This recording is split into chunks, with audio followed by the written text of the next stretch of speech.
Bonjour et bienvenue dans cette interview avec Fabienne Léon. Alors Fabienne, on s'est connus, on ne sait plus trop, ça fait très très longtemps, c'est grâce à Facebook en tout cas.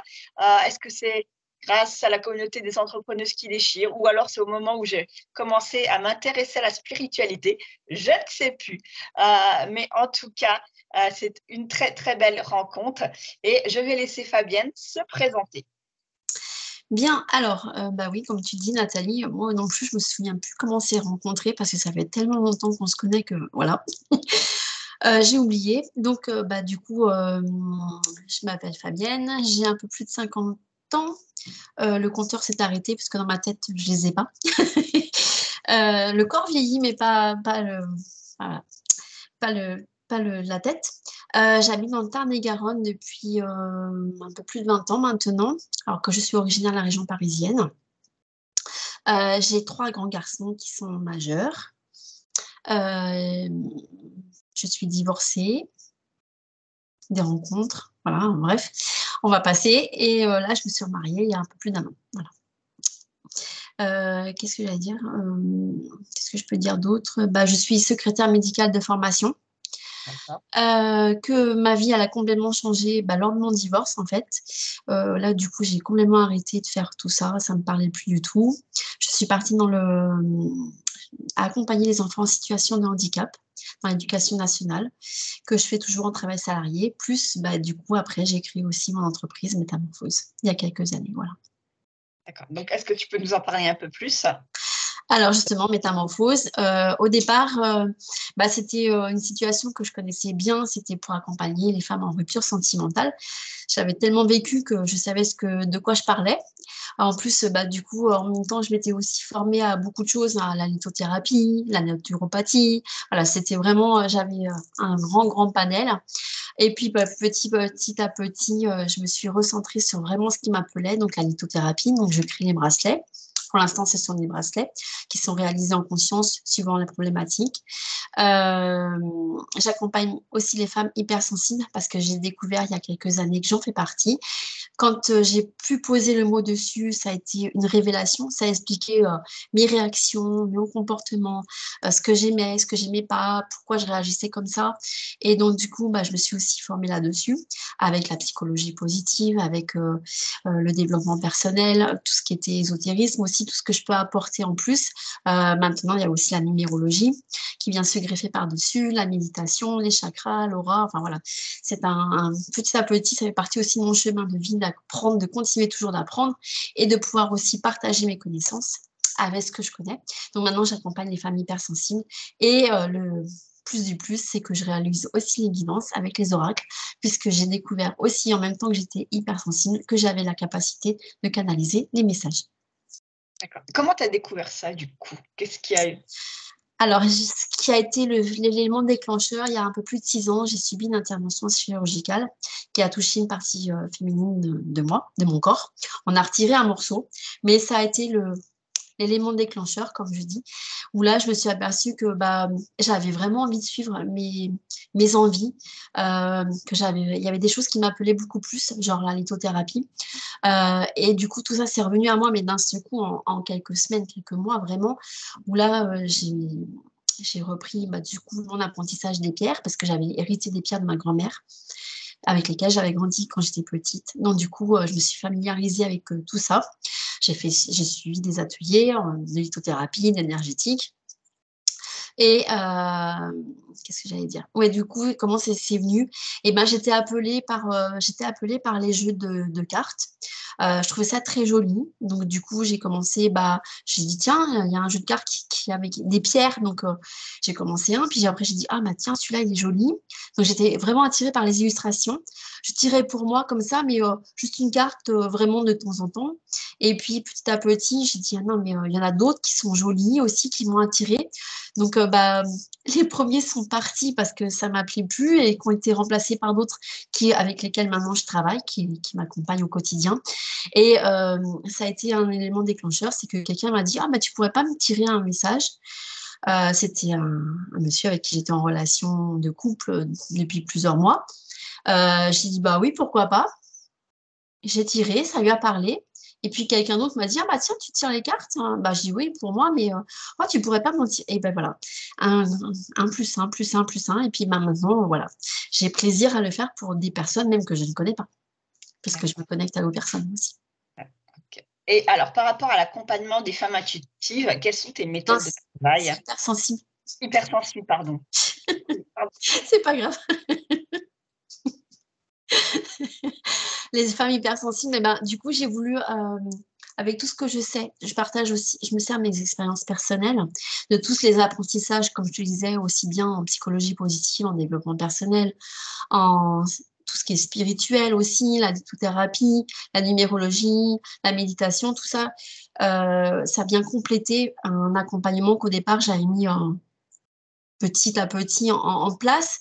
Et ça a été vraiment l'élément déclencheur quand je me suis dit, mais attends, je pourrais aussi accompagner des femmes qui sont vraiment, qui se posent des questions. Moi, le plus gros des personnes, c'est oui, j'arrive pas à gérer mes émotions, ça vient, ça va, ça monte, ça descend. Et donc voilà, moi, je sais pas les gérer, c'est les apprivoiser parce qu'on n'arrive pas à les gérer. C'est compliqué quand on est hypersensible. On arrive vraiment à les apprivoiser parce qu'on sait pourquoi elles sont là, nos émotions. On apprend à les décrypter, on apprend à mettre en place des stratégies, en fait, on va dire, pour justement vivre avec au quotidien, savoir aussi se protéger parce que quand on est hypersensible, on reçoit tellement toutes les énergies des lieux, des personnes, qu'il faut aussi savoir se protéger au quotidien, donc avec des moyens biotiques, des moyens énergétiques, des moyens lithothérapie. Voilà, tout ça, ça fait un complément. Ça vient se compléter, on va dire. Et donc, du coup, bah, c'est vraiment, quand on est hypersensible, on se cherche, on ne sait pas trop qu'est-ce qui nous correspond. On est vraiment... euh, alors moi, comme je dis, hein, l'hypersensibilité, c'est aussi une force, mais il y en a pour qui c'est une faiblesse parce que du coup, elles sont malmenées, maltraitées, elles sont un petit peu, elles savent pas trop ce qu'elles veulent. C'est aussi propre de l'hypersensible, c'est qu'il y a des fois, ben, on est un peu entraîné par les autres, on reçoit tellement d'informations qu'on ne sait plus qu'est-ce qu'on fait, faire la part des choses. Et donc vraiment, voilà, c'est vraiment poser tout ça, mettre à plat, apprendre à se connaître, s'accepter, s'affirmer avec cet accompagnement-là. J'ai vraiment des beaux retours à toutes les femmes que j'ai pu accompagner jusqu'à maintenant. Elles m'ont dit, franchement, t'as transformé tout ça parce que vraiment maintenant, je sais quoi faire quand je suis confrontée à certaines situations. Et vraiment, c'est donner les clés, donner l'autonomie. D'accord, ok. Alors, on va partir sur ton activité. Quelles difficultés as-tu eu à la création de ton activité? La difficulté, ça a été, ben, en fait, j'ai créé mon entreprise. En même temps, je pensais que ce serait facile de créer une entreprise et puis bah, que tout le monde attendait que j'arrive, en fait. Bah non, tout le monde n'attend pas qu'on arrive.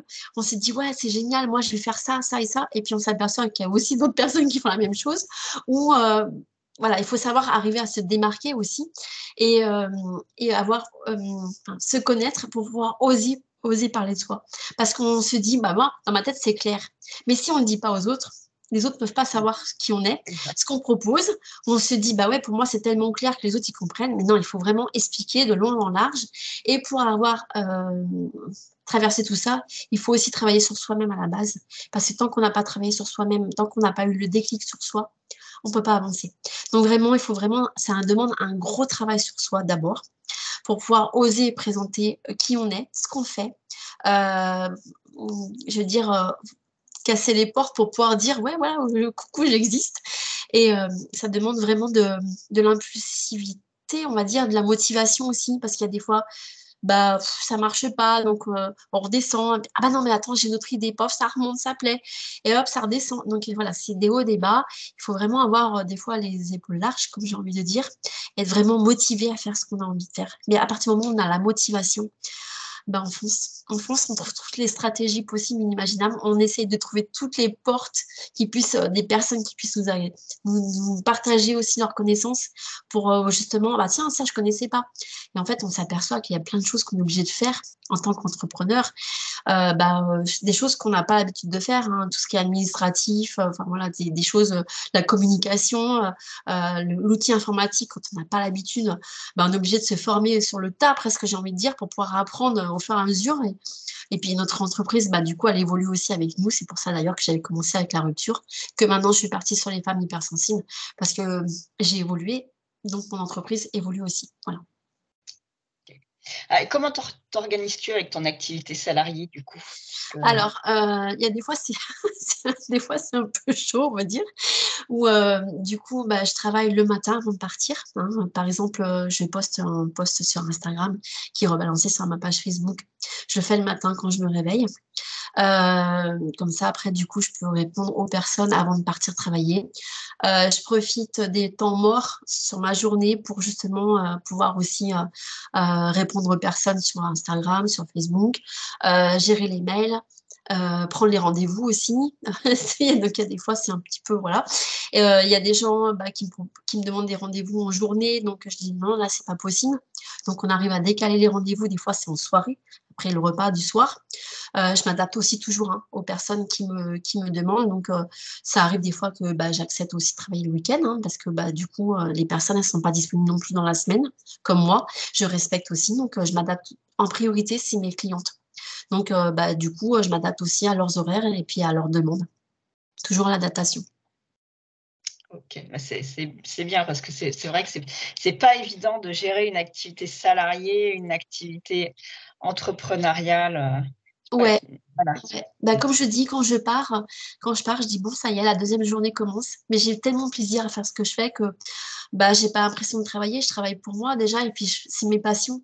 Donc en fait, bah, je travaille pas comme si c'était dans la vie de tous les jours un travail avec un patron, des horaires, de tout ça. Mais voilà, c'est moi qui me fixe mes horaires. C'est aussi pour ça que j'ai créé mon entreprise. C'est pour pouvoir faire ce que j'ai envie de faire quand j'ai envie de le faire. Alors, on va revenir sur tes clientes. Alors, quels sont les bénéfices que tu leur apportes par rapport à ton accompagnement? Par rapport à Bah, comme je disais tout à l'heure, en fait, elles apprennent se découvrir par le biais bah, justement de questionnaires. Hein. Il y a des fois, bah, je vais farfouiller un petit peu des fois où ça fait mal avec certaines questions. Donc, on va travailler sur tout ce qui est le passé pour justement comprendre pourquoi elles réagissent maintenant comme ça et pour pouvoir poser des bonnes bases solides pour avancer après l'accompagnement. Il faut savoir que durant justement l'accompagnement, je les tiens par la main, comme je dis. Hein. Elles sont pas toutes seules si ça va pas, parce que comme je dis, quand on va pas bien, bah on va pas bien. On n'a pas des horaires de bureau pour aller pas bien. Donc, il y a des fois, bah, je réponds encore à 10h, à 10h, 11h le soir, parce que bah, du coup, il y a des fois que ça va pas, ou tôt le matin, parce que j'ai besoin quand même de dormir, mais aussi de faire des pauses. Je suis un être normal. humain. Comment dire ouais, c'est ça, c'est apprendre à se connaître, elles se découvrent en fait. Il y a des fois, elles me disent: Ah, mais je ne pensais pas être comme ça. Et du coup, ça leur fait un petit déclic à l'intérieur d'elles. Et du coup, elles peuvent passer à l'action. Je me souviens, ma première cliente, elle est passée à l'action, elle a mis des choses en place dans sa vie. Après, derrière, c'est carrément orientation professionnelle. Ça a été vraiment le gros truc derrière, en fait. Et elle me dit, ouais, tu m'as apporté l'étincelle que j'avais besoin, en fait, pour me connaître et savoir de quoi j'étais, ce que je voulais vraiment après, derrière moi. Ouais, ça fait plaisir. Ça fait plaisir. Et avec quel oracle est-ce que tu travailles pour les guidances? Alors oui, c'est vrai, j'ai pas pensé à les prendre. Je travaille avec l'oracle des reflets. C'est un oracle auto-édité par Céliane Lesbine.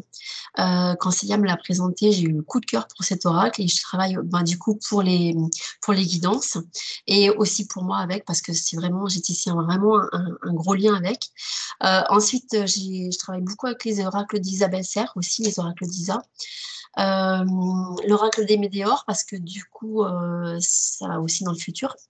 La flamme d'Anka parce que on va dans le passé. Après, avec l'oracle des météores, on va dans le futur. Et mon oracle qui ne me quitte jamais, c'est les portes de l'intuition de Vanessa Miezarek parce que ça a été un de mes premiers oracles et j'ai beau le tirer pour quelqu'un, pour moi, enfin, ça clôt toujours une conversation, il résume toujours ce qui vient de se passer pendant une heure d'accompagnement. Enfin voilà, c'est ma prolongation, comme je dis, c'est mon bras droit et il est toujours près de moi dans plein de choses en fait. Voilà. D'accord. Bah, je pense que peut-être tu pourras m'envoyer des photos de certains de Bien tes sûr, oracles et puis on bien sûr. les mettra dans l'article. Mhm. Est-ce que c'est difficile de travailler alors c'est vrai quand même que c'est un métier en solo, mais est-ce que c'est difficile, pour toi ou pas? Travailler en solo. Ouais. Euh, alors, il y a du pour et du contre. Je dois rien à personne, en fait. C'est moi qui prends mes propres décisions. Et d'un autre côté, bah, il y a des fois, quand on est à deux, ça fait du bien aussi se motiver l'une et l'autre ou d'avoir un œil extérieur sur ce qu'on est en train de faire, ce qu'on est en train de dire, ce qu'on est en train de vivre aussi, d'avoir du soutien. C'est important d'avoir du soutien. Donc, il y a des fois, ouais, c'est vrai que ça pêche un petit peu de temps en temps. Mais, moi, comme bien aussi la solitude. En tant qu'hypersensible, j'en ai besoin d'être seule, d'être au calme. Donc, du coup, bah, je sais que voilà, quand ça va pas, j'appelle les copines à la rescousse pour me remonter le moral et puis hop, c'est reparti après, quoi.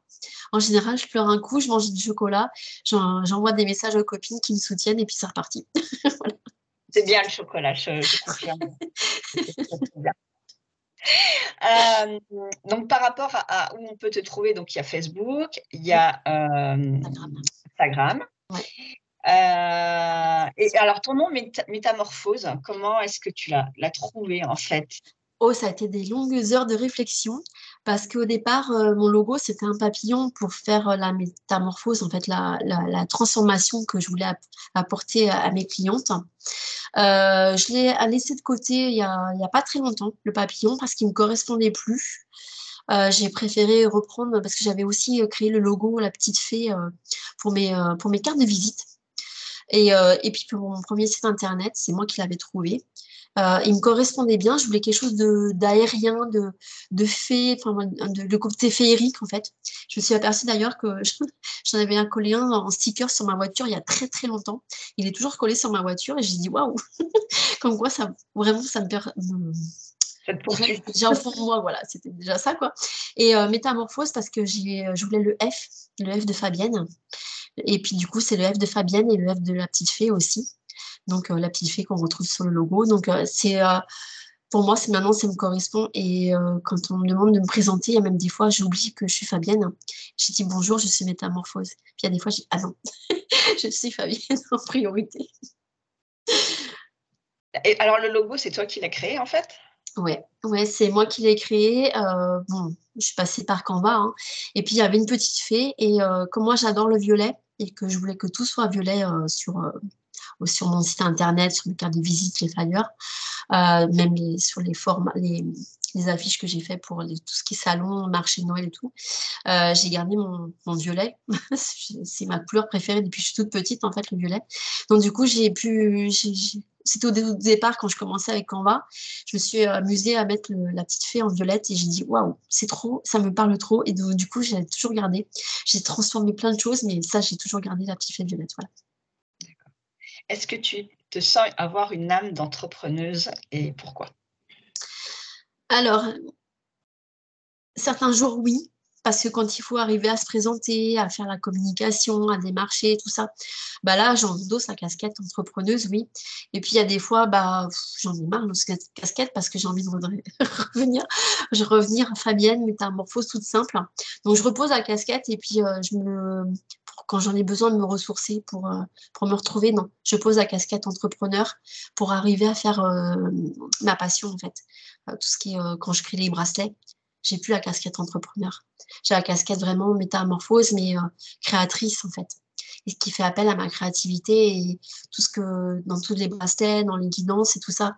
Pour moi, c'est pas le côté entrepreneur, c'est le côté guide, accompagnement. Enfin, pour moi, je suis pas coach en fait. Parce que tout le monde, ouais, dans quel cas je suis mes coachs. Moi, je suis guide. Genre, je guide les gens vers leur bien-être, vers leur personnalité, sur leur chemin en fait. J'accompagne les gens. Donc, je suis guide, j'accompagne, je suis accompagnante. J'ai pas le titre prétentieux de coach. Pour moi, ça fait chaud à l'américaine, comme je dis. J'aime pas tellement ce terme. Je suis plutôt, ouais, je guide, j'accompagne, je prends par la main sur leur chemin pour guider les gens sur leur chemin, en fait. D'accord. Est-ce que tu as des projets pour 2023? Alors, oui, pour 2023, j'en ai. Alors, certains, je ne sais pas si ça va se déboucher sur quelque chose. Ça devait se mettre en place là à la fin de l'année et puis j'ai eu une déconvenue. Donc pour l'instant, c'est en stand-by. J'attends parce que j'étais pas toute seule sur ce projet. Mon projet à moi, oui, c'est de développer les créations en lithothérapie, c'est-à-dire que là, je me suis créé un mala. Et donc, mes prochaines créations, ce sera les bracelets, mais ce sera aussi les malas parce que j'ai des personnes qui m'ont demandé, mais tu fais que les bracelets? Et donc, du coup, je me suis dit, qu'est-ce que je pourrais créer? Donc, ce sera vraiment des malas, des colliers. J'ai envie de créer aussi avec la protection parce que c'est beaucoup de choses qu'on a. Enfin, c'est quelque chose qu'on me demande vraiment régulièrement, la protection. La protection, le petit cœur aussi, parce que c'est ce qui pêche aussi beaucoup, hein. Hypersensible ou pas, c'est aussi les petits cœurs, surtout dans les guidances, c'est ce qui revient souvent. Donc voilà, donc j'ai vraiment envie de développer tout ce qui est lithothérapie avec les créations, les bracelets, et puis parce qu'au départ c'était des simples bracelets, et puis maintenant je rajoute des petites breloques, des petits pompons, des choses comme ça, qui me correspondent à moi, donc je me suis aperçue que ça pouvait aussi correspondre à d'autres personnes, parce que du coup, quand je propose, ah oui, ça c'est chouette, ah ouais, ça c'est bien, ouais, ça me plaît, donc ouais, j'ai des bons retours. Et puis, les colliers, du coup, ce sera des colliers simples ou des malas. Voilà, ce sera suivant la demande aussi, parce que là aussi, pareil, comme dans les accompagnements, je m'adapte aussi. Donc, ce sera suivant la demande des personnes, la problématique aussi. Et si tu avais un ou des conseils pour une entrepreneuse, ça serait quoi? Le mot-clé, la persévérance. Ah, C'est mon deuxième prénom. C'est mon deuxième prénom. La persévérance, quand on est motivé, quand on veut vraiment quelque chose. Moi, comme je dis toujours, hein, s'il y a une citation comme ça, c'est la fin justifie les moyens. Moi, je sais que quand je veux quelque chose, je l'obtiens toujours. Et donc, oh, ça me rappelle quelque chose. Mon prochain pareil, quoi. je veux On quelque ressemble chose, je beaucoup, vais en fait, toujours. toutes les deux. On se ressemble beaucoup sur beaucoup, beaucoup de points. Quand je veux quelque chose, voilà, je me débrouille toujours pour l'avoir. Que ça soit dans ma vie personnelle ou professionnelle, j'arrive toujours à avoir quelque chose voilà. Même quand j'étais secrétaire médicale, je me souviens, j'ai une anecdote où ma chef de service, elle m'a dit, mais vous me dites toujours oui, mais en fait, vous en faites toujours qu'à votre tête. Et ça faisait des années que je le faisais, elle s'en était jamais aperçue, en fait. Et donc, voilà, ça résume, en fait. Ça résume quand je veux quelque chose, je l'obtiens toujours. Alors, on va finir par quelque chose que j'aime beaucoup. Le mot de la fin. Alors, ça peut être un mot, une phrase, une citation, ce que tu veux. Une citation, c'est une Oh, citation de Bouddha. d'accord. C'est, je reprends parce qu'il y a des fois, je me mélange les pinceaux. Elle est toujours là près de moi, hein, sur mon bureau. C'est laisse aller ce qui doit être, accepter ce qui est et avoir confiance dans ce qui sera. Ah, c'est une très, très belle conclusion. Je te remercie beaucoup, Fabienne, pour d'avoir accepté cette interview parce que c'est vrai que voilà, hein, trouver un créneau, c'était pas évident.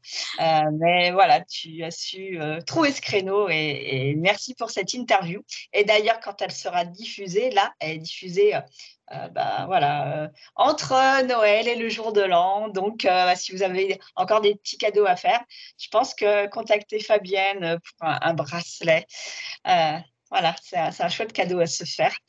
Et puis la prochaine interviewée, alors, dans un autre domaine, elle est aussi, alors je ne sais pas si on dit salariée, elle travaille, pour France Bleu. Elle est enfin entre guillemets, elle est freelance pour, France Bleu. Elle est aussi dans la communication pro. C'est Noémie. Alors son nom est un peu compliqué à dire, elle est c'est un nom alsacien. En tout cas, Noémie, madame l'amoureuse.